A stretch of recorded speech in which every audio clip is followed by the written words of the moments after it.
As usual നല്ല മഴ, ഇടവപ്പാതി കൊണ്ട് തണുത്തുറഞ്ഞു ഭൂമി. ഇന്നേക്ക് 3 ദിവസമായി മഴ ഇങ്ങനെ പെയ്യാൻ തുടങ്ങിയിട്ട്. അറബിക്കടലിൽ രൂപം കൊള്ളുന്ന ന്യൂനമർദ്ദം കാരണമാണ് നമ്മുടെ കേരളത്തിൽ ജൂൺ മുതൽ ഇടവപ്പാതി അഥവാ കാലവർഷം അനുഭവപ്പെടുന്നത്. അതിൻ്റെ സ്ഥാനമാറ്റങ്ങളാണ് കാലവർഷം നേരത്തെ ആവാനും വൈകിട്ട് വരാനൊക്കെ കാരണം. എനിവേ, ഇന്നത്തെ എൻ്റെ പരിപാടി എന്ന് പറഞ്ഞാൽ ഇന്ന് വിതുരയിൽ പോകണം. മഴ കാരണം നല്ല മടിയുമുണ്ട്. എന്തായാലും ഉച്ചയ്ക്ക് 12 മണിയൊക്കെ ആയപ്പോൾ ഞാൻ വീട്ടിൽ നിന്ന് ഇറങ്ങി. സെക്കൻഡ് സാറ്റർഡേ ആണെങ്കിൽ അല്ലെങ്കിൽ എന്തെങ്കിലും ഒരു അവധി ദിവസമാണെങ്കിൽ ബസ് കിട്ടാൻ വലിയ പാടാണ്. ചിലപ്പോഴൊക്കെ എനിക്ക് തോന്നാറുണ്ട് സർക്കാർ ഉദ്യോഗസ്ഥർക്ക് വേണ്ടി മാത്രമാണ് തിരുവനന്തപുരത്തെ പൊതുഗതാഗത സർവീസ് എന്ന്. നിങ്ങൾക്ക് അങ്ങനെ തോന്നിയിട്ടുണ്ടോ എന്ന് എനിക്ക് അറിഞ്ഞൂടാ, ഉണ്ടെങ്കിൽ കമൻറ്റ് ചെയ്യണേ. അങ്ങനെ 1 മണിയൊക്കെ ആയപ്പോൾ എനിക്ക് നെടുമങ്ങാടേക്ക് ഒരു ഓട്ടോ കിട്ടി.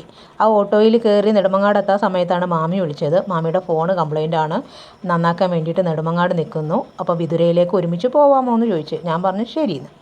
അങ്ങനെ പിന്നെ നെടുമങ്ങാട് ഇറങ്ങി അവിടെയൊക്കെ കുറച്ച് നേരം കറങ്ങി തിരിഞ്ഞ് സ്റ്റാൻഡിലേക്ക് നടന്ന് നെടുമങ്ങാട് സ്റ്റാൻഡിൽ നിന്ന് വിതുര ഫാസ്റ്റ് കിട്ടി. മഴയൊക്കെ പെയ്തത് കൊണ്ട് തന്നെ റോഡിൻ്റെ ഇരുവശവും മരങ്ങളൊക്കെ പച്ച നിറത്തിൽ. അല്ലെങ്കിലും വിതുരയിലോട്ട് ബസ്സിനുള്ള യാത്ര അടിപൊളിയാണ്.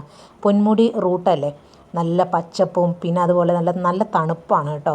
പിന്നെ ഇഴഞ്ഞു പോകുന്ന ബസ്സുണ്ട്, അതിൽ കയറാതിരിക്കുന്നതാണ് നല്ലത്. അതിലേറെ നല്ലത് ഈ ഫാസ്റ്റ് തന്നെയാണ്. അങ്ങനെ കുടുംബശ്രീ കൂടാനായിട്ട് എത്തി. കുടുംബശ്രീ കൂടുന്നത് ഇവിടെയാണ്. ഇവിടെ വന്നപ്പോൾ നല്ല മഴയാണ്, നല്ല തകർപ്പ മഴ. അപ്പോൾ സാധാരണഗതിയിൽ 3 മണിയൊക്കെ ആകുമ്പോൾ ഞങ്ങൾ കുടുംബശ്രീ കൂടും, യോഗം ചേരും, അയൽക്കൂട്ടം ചേരും.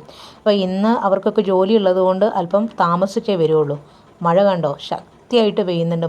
അതുകൊണ്ട് തന്നെ ഉള്ള ആളുകളൊക്കെ വെച്ച് അത്യാവശ്യം പെട്ടെന്ന് തന്നെ യോഗം ചേർന്നിട്ട് ഞങ്ങൾ ക്യാഷൊക്കെ കൊടുത്ത് കുറച്ച് നേരമൊക്കെ അവിടെ ഇരുന്നിട്ട് പിന്നെ ബസ്സിന് വന്നു. വനിതാ ശാക്തീകരണത്തിൻ്റെ ഭാഗമായി കുടുംബശ്രീ എക്കാലത്തെയും നല്ലൊരു ആശയമാണ്. എത്ര വനിതകളാണ് ഇതുകൊണ്ട് രക്ഷപ്പെട്ടത്. സ്വയം തൊഴിൽ സാധ്യതകൾ, ലഘുവായ്പകൾ, അങ്ങനെ എന്തെല്ലാം. 1998 മെയ് 17 മലപ്പുറം കോട്ടപ്പടിയിൽ ആദ്യമായിട്ട് ഒരു കുടുംബശ്രീ പിറന്നത്. ഇന്ന് ഏഷ്യയിലെ തന്നെ ഏറ്റവും വലിയ വനിതാ സ്വയം സഹായ സംഘമായിട്ട് കുടുംബശ്രീ മാറി. തിരിച്ചു പോകാൻ ബസ് കാത്തു നിൽക്കുകയാണ്. നല്ല മഴയുണ്ട്. എന്തായാലും കാത്തു നിന്ന സമയത്ത് തന്നെ ഞങ്ങൾക്ക് ബസ് കിട്ടി. അപ്പോൾ അതുകൊണ്ട് യാത്രയിൽ വലിയ ബുദ്ധിമുട്ടൊന്നും വന്നില്ല. അങ്ങോട്ട് പോയ സമയത്തും തിരിച്ചു വരുമ്പോഴൊക്കെ നല്ല മഴയായിരുന്നു. ബസ്സിൽ കണ്ടോ ആരുമില്ല, ഇന്ന് അവധി ദിവസമായതുകൊണ്ട്, അല്ലെങ്കിൽ നല്ല തിരക്കായിരിക്കും. തിരിച്ച് മാമീൻ്റെ അങ്ങോട്ടാണ് ഞാൻ പോയത്. അവിടെ ചെന്ന് മാഗിയൊക്കെ ഉണ്ടാക്കി കഴിച്ച്. നല്ല മഴയും നല്ല വിശപ്പും ഉണ്ടായിരുന്നു. പിന്നെ മാമി പരിപ്പോടൊക്കെ വാങ്ങിച്ചിരുന്നു. പിന്നെ നല്ല ഒരു ചായ, പ്രത്യേകിച്ച് ഒരു കപ്പ് മധുരമിടാത്ത ചായ. അവിടെ ചെന്ന് മാഗിയൊക്കെ വേവിച്ച് കഴിച്ചപ്പോൾ സമയം 6:45 ആയിരുന്നു. പിന്നെ പെട്ടെന്ന് തന്നെ വിഷ്ണുവേട്ടൻ എത്തുന്നതിന് മുന്നേ തിരിച്ച് വീട്ടിലേക്ക് എത്തി.